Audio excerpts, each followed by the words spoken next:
Well, good morning. Yes, it's me, your host of the party, Kenny Polcari, and today is Monday, January 27, 2025, and oh boy, what a day it's going to be. So here are the things that you need to know. Well, on Friday, stocks paused their rally that had been happening earlier in the week. Over the weekend, DeepSeek stuns the AI world, causing tech to hemorrhage overnight and into this morning. The VIX surging by better than 40%. And the FOMC meeting starts tomorrow and it ends on Wednesday at 2 p.m. And it is another big earnings weekend. What do we have for dinner today? We're going to have the pan-seared, oven-baked Chilean sea bass with a simple lemon butter sauce.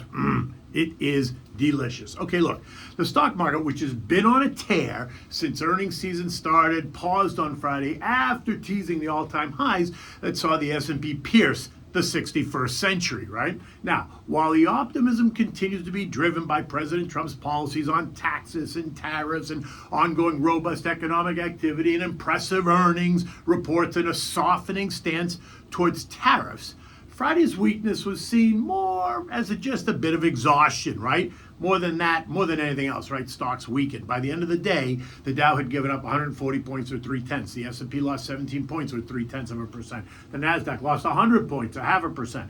The Russell down 6 points or 0.3. The Transport's down 35 points or 0.2. The equal-weighted S&P gave up 6 points or just 0.1%, while the Magnificent 7 index lost 0.4%. Key market movers included declines in the chip makers, with Nvidia losing 3% after testing resistance at the $149 level and then failing.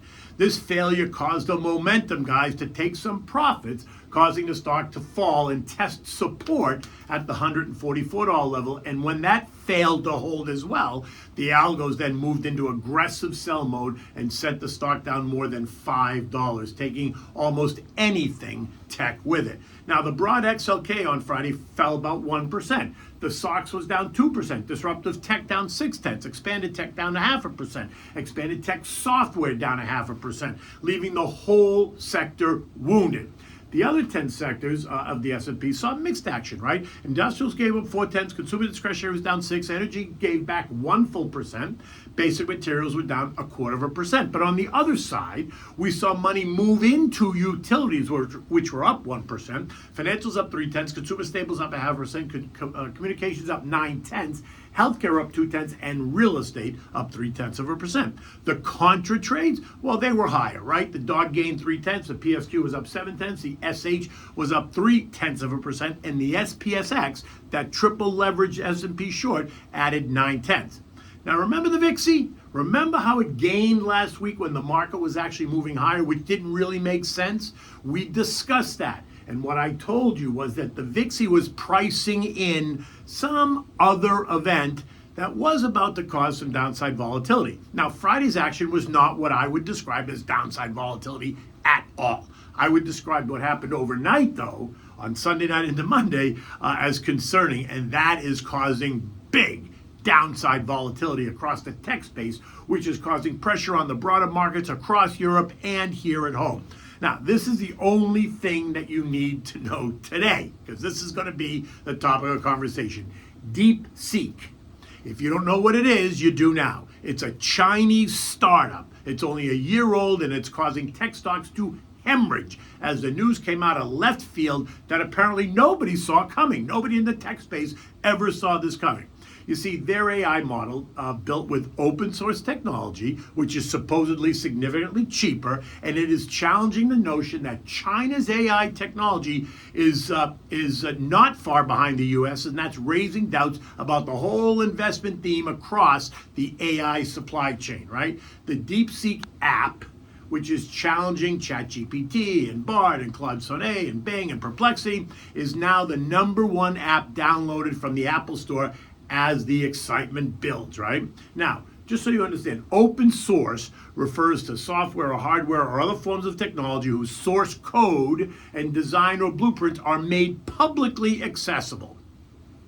This allows anybody, you can see it, I can see it, to view, use, modify, and distribute this technology under the terms of an open source license.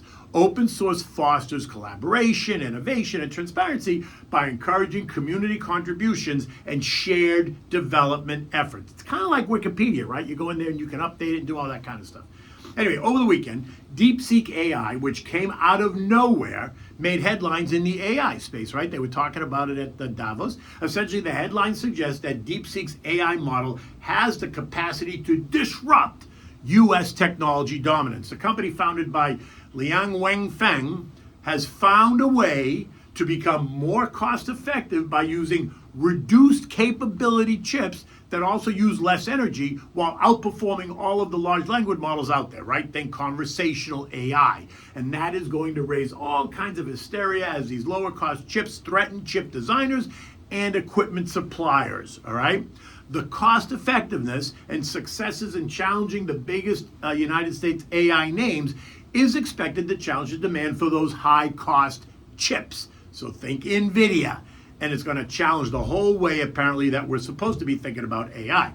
Now, overnight, the Nasdaq got whacked. And this morning at 6 a.m., it's down more than 1,000 points, or 5%. And it is taking anything tech with it. The guess is that the sell-off is going to see more than $1 trillion in losses in the tech sector today. The poster child for AI in this country, Nvidia, is down $16 or 11%. ARM is down 9.5%. ASML down 10%. MU down 8%. Broadcom down 10%. Qualcomm down 3%. AMD down 5%. Marvel down 11%. And the list goes on, right? The algos going into sell mode, causing buyers to just step back again. Now, it's not that there are no buyers. It's just that they're bidding significantly lower, and that is causing tech to hemorrhage. This is an unfolding story, and one that is not going to go away. So expect to hear more about this today, tomorrow, the next day, next week, whatever. The weakness in tech is causing weakness across the board, though, in stocks, right? Dow futures this morning were down 450. S&P's down 140. The Russell's off by 25 points, all as we gear up for another big week of earnings. That includes airlines, aircraft and parts, cruise ships, aerospace and defense, food and beverage, wholesalers, consumer finance, autos, and tech. Apple and Meta are on the docket this week, and then there's more tech next week and the week after. We also have the January FOMC meeting that begins tomorrow and ends on Wednesday at 2 o'clock. Now, while no one expects them to cut rates, the path forward is a bit unclear as to what is next. Some are still pricing in a July cut, while others are calling for the Fed to hold rates steady. Right where they are. And I am one of those hold rates steady. In fact, no rate cut all year. Last week, Donnie demanded that the Fed cut rates immediately, leaving many to wonder whether or not the Fed is going to cave. My guess is they're not. At least at this meeting, they're not going to cave. In fact, they shouldn't cave at all. The data doesn't warrant it, and slashing rates with a hot economy will only do one thing, and that is reignite inflation. And when that happens, it is usually worse than the first time around. So, be careful what you wish for, right?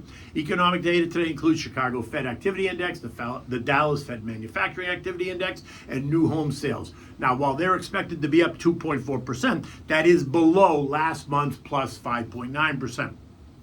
Building permits are out as well. Oil's trading at $75, gold's trading at $2,800, while the dollar is trading at 107.52, down about 30 cents. Bitcoin is down $5,000 at 98,000. Ethereum is down 250 at 3,050. European markets were all lower as well, but not nearly as much as the U.S. indexes are suggesting. Germany was down 1.4%, Euro Stoxx down 1.6%, while Spain is only down 1%. The S&P closed at 6101, down 17 points after making a new intraday high at 6128. This morning, markets are under pressure as tech gets whacked, right? The VIX surging by better than 45%. Now, here's what I'm thinking about it. Tech was stretched. We've been talking about this for months, which is why I kept saying, listen, don't chase it. Do not chase it. This morning's news is a bit of a shock, as apparently no one, especially in the tech industry, seemed to see it coming, which for me doesn't make sense at all. Think about it. We have the smartest people working on it, developing it, designing chips that have changed the world and written the AI narrative. And then you're going to tell me that some guy in China is using lesser quality chips on an open source platform and he suddenly does it better than anyone else? I mean, are you really going to hire a Chinese company anyway to build your AI infrastructure? I mean, come on, think about it. Does anyone think that China's lying? Does anyone think that they're incentivized to lie in order to compete in the space that they have been lagging in? Has anyone conducted an audit to confirm any of this is exactly true, right? Which is why I don't invest in China. I just don't invest in China because I don't believe anything they say, right? But that's me. You do you. I just don't believe anything they say. My exposure to China is things like Apple.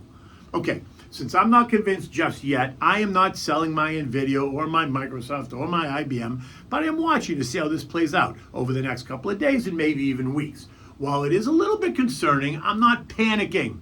Yes, it's ugly. Yes, it's unnerving. But I've been saying this, that no one should be surprised at the depths of today's moves just because we were so stretched. All we needed was just one catalyst to ignite the fire, and I think we just got it. Now, I've been telling you not to chase tech stocks. I've been telling you put your money in cash and let's just see what happens. That if the market rallied, that you were participating, so not to worry. But when, not if, the market declines, you're going to have money to put to work. Guess what? Aren't you glad now you have that money to put to work? Now, don't go jumping in just yet. I suspect this weakness is going to last a couple of days as we kind of thrash around here, even weeks. But remember, we're in the middle of earnings season, and with today's headline, I am not sure that we're going to get any report that turns this market around right now. Once again, it proves that patience is a virtue. Something that I've always been saying, no reason to panic, don't make emotional decisions, right? If you're an investor, a long-term investor, don't panic. If you're a day trader, you'll love the noise.